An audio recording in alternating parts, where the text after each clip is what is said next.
बात कर लेते हैं दिल्ली के जल संकट की। दिल्ली में पीने के पानी की समस्या को लेकर बवाल बढ़ता ही जा रहा है। दिल्ली की प्यास और उस पर हावी होते दो राज्यों की पॉलिटिक्स की पूरी कहानी इस रिपोर्ट में देखिए।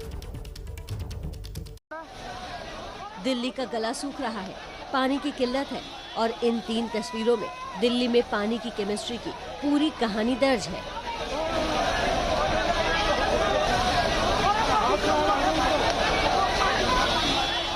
इसे विडंबना ही कहेंगे कि एक तरफ दिल्ली पानी के लिए तरस रही है और इसको लेकर बीजेपी प्रदर्शन करने उतरी तो रोकने के लिए पानी की ही बौछार की गई।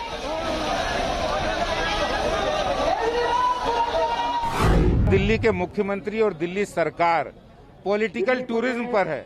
दिल्ली की जनता का हाल बेहाल है और पिछले 7 सालों में इन्होंने पानी की 900 MGD की जो जरूरत है उसके बारे में कुछ नहीं किया। बीजेपी पानी की किल्लत के लिए केजरीवाल सरकार को कसूरवार बता रही है तो केजरीवाल सरकार हरियाणा के सिर पर टोपी ट्रांसफर करने में लगी है। दिल्ली में पानी को लेकर हो रही इस इंटर स्टेट पॉलिटिक्स की बात करने से पहले थोड़ा यमुना की हालत भी देख लीजिए। सूख चुकी यमुना की ये तस्वीरें वजीराबाद की हैं। सूख कर यमुना की हालत ये हो गई है कि जहां कभी यमुना का पानी धारा प्रवाह बहता था वहां आप चहलकदमी कर सकते हैं। पिछले हफ्ते संवाददाता अंजलि जब यमुना की गंदगी का जायजा लेने पहुंची थी तो देखिए पानी का स्तर कितना था और अब क्या हाल है। यमुना में पानी की कमी न सिर्फ हैरान करने वाली है बल्कि चिंता बढ़ाने वाली है। जिस जमीन पर इस समय मैं चल रही हूँ, दरअसल ये यमुना नदी का वो रिवर बेड है जहाँ कई फीट ऊंचा पानी भरा होता है। लेकिन आज की स्थिति आपको दिखा रहे हैं किस तरह से यमुना का जल स्तर ना के बराबर हो गया है। दरअसल दिल्ली सरकार लगातार ये कह रही है कि हरियाणा की ओर से आने वाला पानी दिल्ली को जो मिलता है वो रोक दिया गया है और ये तस्वीरें वही बयां कर रही हैं। ये वजीराबाद बैराज का वो हिस्सा है। तो यहाँ पर जो लोग रहते हैं उनका कहना है कि करीब 8 से 9 फीट नीचे पानी चला गया है। वजीराबाद बैराज में पानी करीब 8 से 9 फीट नीचे जा चुका है। यहाँ पानी हरियाणा से आता है, इसलिए दिल्ली सरकार सीधे तौर पर हरियाणा को जिम्मेदार ठहरा रही है। सोमवार को दिल्ली जल बोर्ड के चेयरमैन राघव चड्ढा भी यमुना का मुआयना करने पहुँचे और पानी की कमी के लिए आरोपों की धार हरियाणा की तरफ मोड़ दी। हालांकि हरियाणा सरकार का कहना है कि आखिर कब तक केजरीवाल अपनी नाकामियों का ठीकरा दूसरों के सिर डालते रहेंगे। हरियाणा सरकार ने जो कानूनी तौर पे दिल्ली वालों के हक का अधिकार का पानी होता है वो रोक लिया है।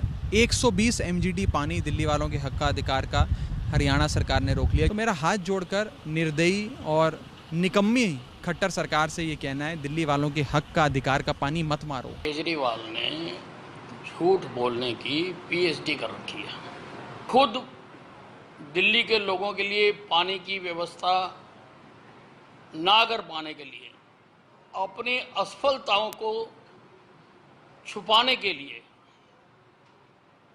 हरियाणा के ऊपर बेबुनियाद आरोप लगा रहे हैं। दिल्ली जल बोर्ड ने पानी की कम सप्लाई का आरोप लगाकर हरियाणा के खिलाफ सुप्रीम कोर्ट में अवमानना याचिका भी दाखिल की है।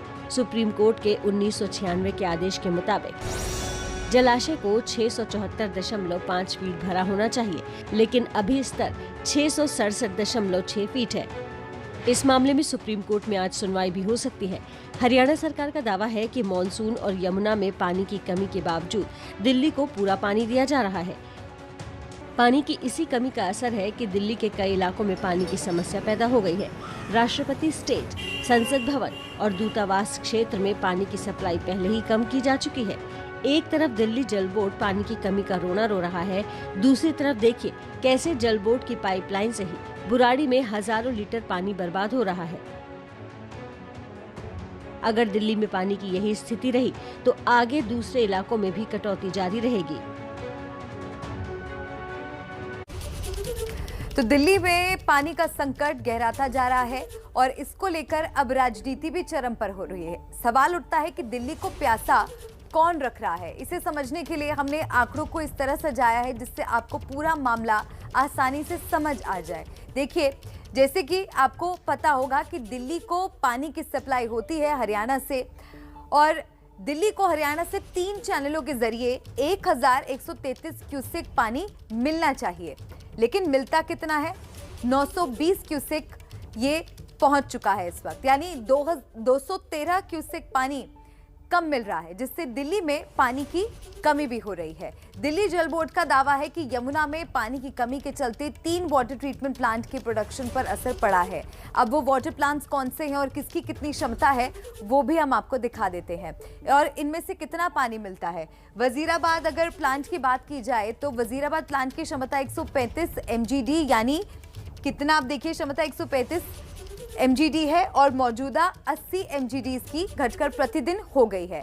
चंद्रवाल प्लांट की अगर बात की जाए, चंद्रवाल प्लांट की क्षमता 90 से घटकर 55 MGD हो चुकी है। और अगर ओखला प्लांट की बात करें हम, तो ओखला प्लांट में MGD 20 से घटकर अब सिर्फ 12 रह गई है। तो इतना तो साफ है कि दिल्ली के वाटर प्लांट से पूरी क्षमता का पानी नहीं मिल पा रहा है और इसी वजह से दिल्ली प्यासी है। लेकिन दिल्ली में जिस तरह के हालात हैं, उनमें आपसी झगड़ा भूलकर इस समस्या को हल करने की दिशा में काम करना जरूरी होगा। प्रतिमा। शुक्रिया मल्लिका। तो मल्लिका ने आपको बता दिया कि दिल्ली को कितने पानी की जरूरत है और कितना उसके पास अभी मौजूद है। तो ऐसे में दिल्ली प्यासी तो रहेगी ही, लेकिन सवाल यह है कि इसका सोल्यूशन क्या है। रुक कर लेते हैं अपनी सहयोगी अंजलि का, जो कि लगातार हम तक दिल्ली में पानी की समस्या की रिपोर्ट्स पहुंचाती रही हैं। अंजलि, बड़ा सवाल यह है कि ब्लेम गेम तो हमेशा दिल्ली में देखा जाता है। हरियाणा दिल्ली को ब्लेम करता है, दिल्ली हरियाणा को ब्लेम करती है, लेकिन प्यासे दिल्ली वाले रह जाते हैं। बिल्कुल प्रतिमा, आप सही कह रही हैं कि ये ब्लेम गेम कोई नया नहीं है, पुराना रहा है ये विवाद हरियाणा और दिल्ली के बीच का। लेकिन आपको बताते हैं, ये जो तस्वीरें आपको दिखा रहे हैं ये दरअसल नई हैं बिल्कुल। ये वजीराबाद बैराज का वो इलाका है जहां पर आप देखेंगे बैराज का जो हिस्सा है आसपास ये पानी से पूरा डूबा रहता है। लेकिन आज ये जिस रिवर बेड पर हम खड़े हैं, यहाँ पर आप खड़े नहीं हो सकते क्योंकि कई फीट ऊंचा पानी होता है। और ये सिर्फ एक हफ्ते में ये तस्वीर बदली है, ये सबसे ज्यादा आश्चर्यजनक बात है। दूर तक आप देखेंगे आपको सिर्फ सूखी जमीन नजर आ रही है और ये वो जमीन है जिसको हम रिवर बेड कहते हैं। इसके ऊपर यमुना नदी बहती है। यहाँ पर सुबह के वक्त जब हम पहुंचे तो लोग यहाँ पर टहल रहे थे, वॉक पर निकले थे। तो ये काफी आश्चर्य पैदा करती हैं ये तस्वीरें कि आखिर एकाएक यमुना की स्थिति ऐसी क्यों हो गई है। और ये जो विवाद है लगातार दिल्ली और हरियाणा के बीच में बना हुआ है, तो ये भी देखना होगा कि आखिर पानी जो है वो क्यों नहीं छोड़ा जा रहा है दिल्ली की ओर से, या ये विवाद क्यों अटका हुआ है। आप इस तरफ को देखेंगे, ये वो वजीराबाद वाटर ट्रीटमेंट प्लांट है जिसकी थोड़ी देर पहले मल्लिका जो बात कर रही थी हमको बता रही थी कि यहाँ पर जो MGD जो क्षमता है प्रोडक्शन की वो कितनी कम हो गई है। 55 MGD की कमी आई है। और ये जो आप जरा सा ये पॉन्ड सा बना हुआ देख रही हैं, ये भी नदी का ही हिस्सा है। ये बस कटा हुआ पानी यहाँ पर बाकी है। और ये जो आप प्लांट देख रहे हैं, प्लांट की ऊपर की दीवार जहाँ तक नजर आ रही है, यहाँ पर पानी भरा होता है। तो 674.5 फीट की यहाँ पर ऊंचाई होनी चाहिए। अब आप जरा अंदाजा लगाइए, जिस रिवर बेड पे हम खड़े हैं वहां पर जितना पानी फुल होना चाहिए ताकि दिल्ली को आगे पानी भेजा जा सके इस बैराज के थ्रू।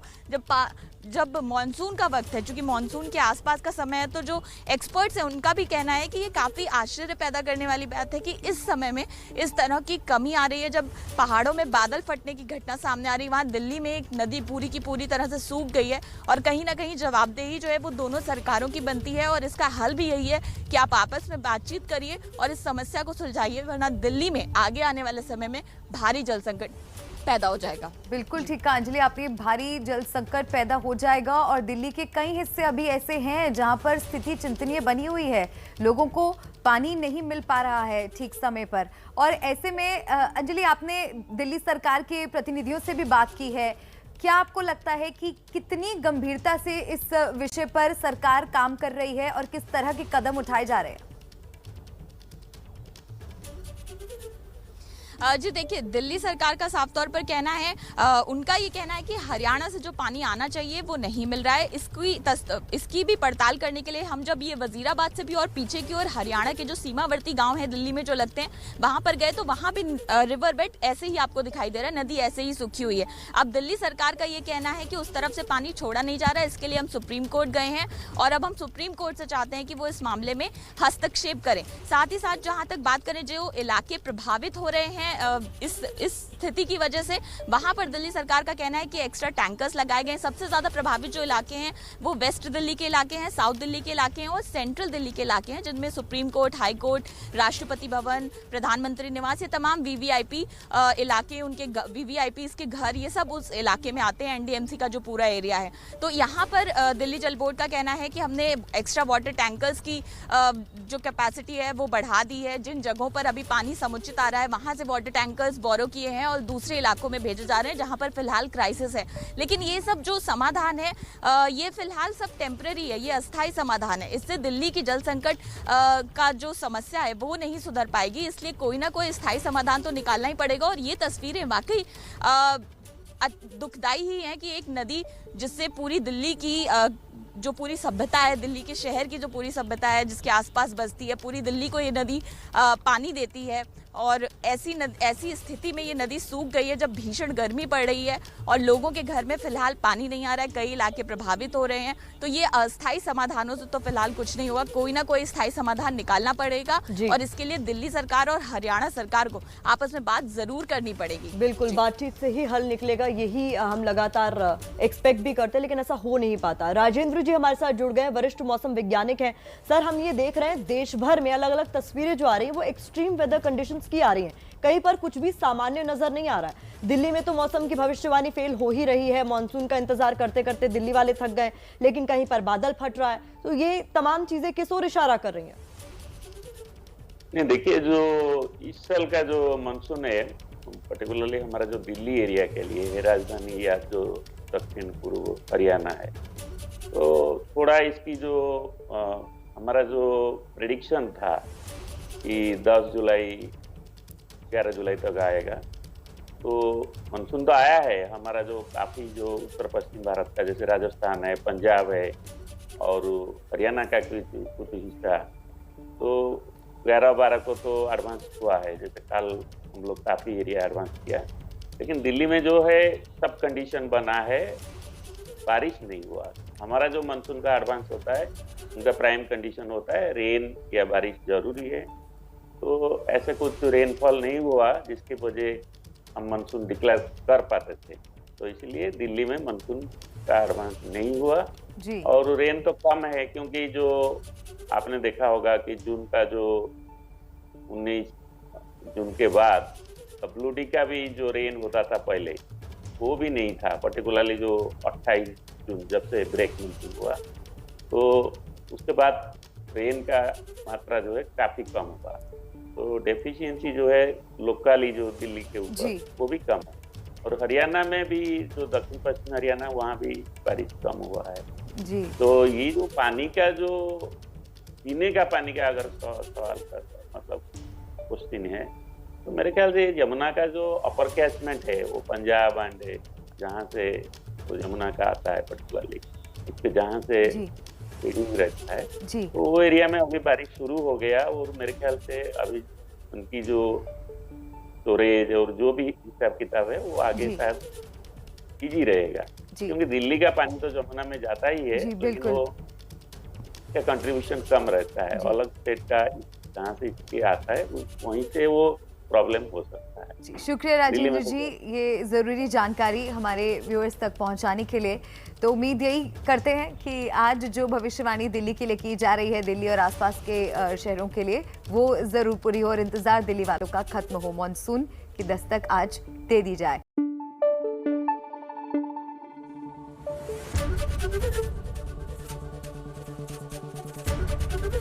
ABP न्यूज़ आपको रखे आगे।